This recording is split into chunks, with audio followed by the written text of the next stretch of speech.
السلام علیکم ورحمۃ اللہ وبرکاتہ۔ نحمدہ ونصلی علی رسولہ الکریم۔ دوستو، ہمارے اکابرین میں سے ایک بہت بڑے اللہ والے جس کو ہر کوئی جانتا ہے، حضرت مولانا پیر ذوالفقار احمد نقشبندی دامت برکاتہم العالیہ، حضرت ایک قصہ بیان کرتے ہیں۔ فرماتے ہیں کہ میں ایک مسجد میں بیان کرنے گیا ہوا تھا۔ میرے بیان میں مرد حضرات اور خواتین بھی تھی پردے کے ساتھ۔ جب میرا بیان ہوا تو ایک شخص نے کہا، حضرت اس مجمع میں ایک خاتون ہے، امریکن خاتون، وہ آپ کے بیان کو سن کر بڑی خوش ہوئی ہے۔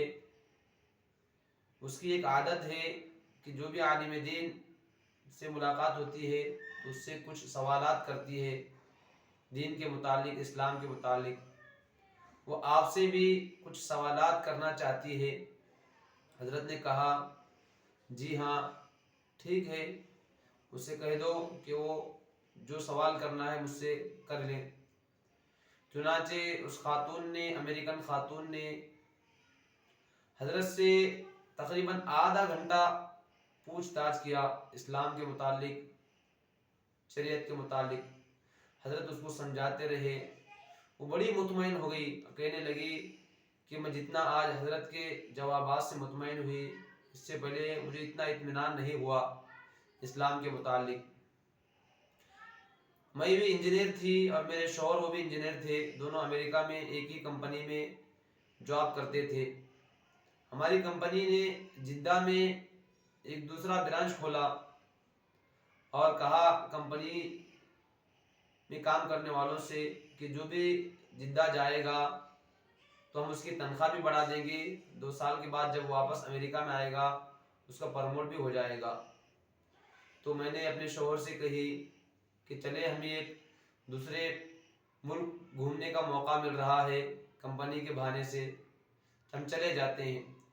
چنانچہ ہم دونوں جدہ چلے گئے۔ لیکن جس طرح امریکہ کے اندر شباب و کباب کی زندگی تھی ہماری، پینے کی کھانے کی، جدہ میں وہ ماحول نہیں تھا۔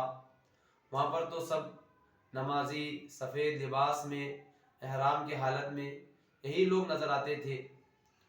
میں رات جب ہوتی تو اپنے شوہر سے کہیں گھمانے کے لیے کہتی تو مجھے باہر لے جاتے، سڑکوں پہ 2-4 چکر لگا کر گھر واپس لاتے۔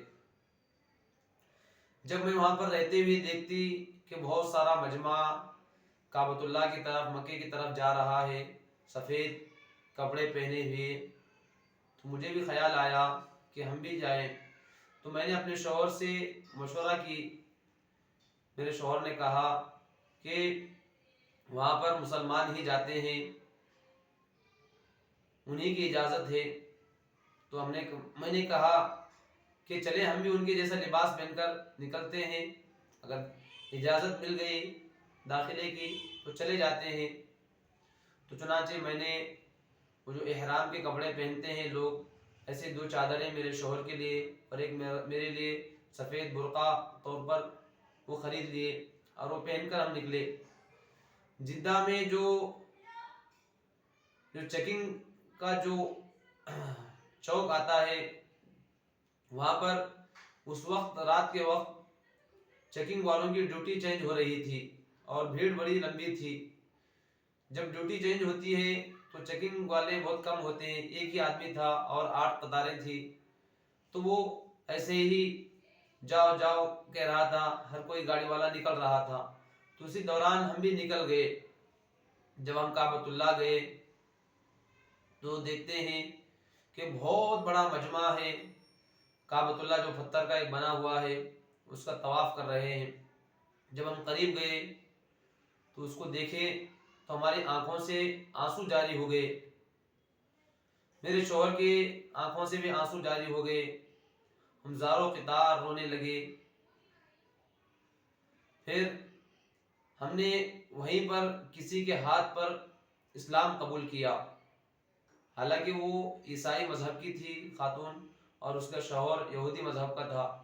جب کعبۃ اللہ کو دیکھا، کعبۃ اللہ پر نظر پڑی تو ان کی دنیا دل کی دنیا بدل گئی. وہ کہتی ہے کہ ہم نے یہاں پر آ کر اپنے مذہب کو چھوڑ دیا, اسلام قبول کر لیا. میرے محترم بزرگوں اور عزیز دوستو, جو آدمی سخی ہوتا ہے, جس کا سخی کے دروازے پر بڑا ہجوم ہوتا ہے, بڑا مجمع ہوتا ہے, اللہ تو سخیوں کے سخی, کریموں کے کریم ہیں.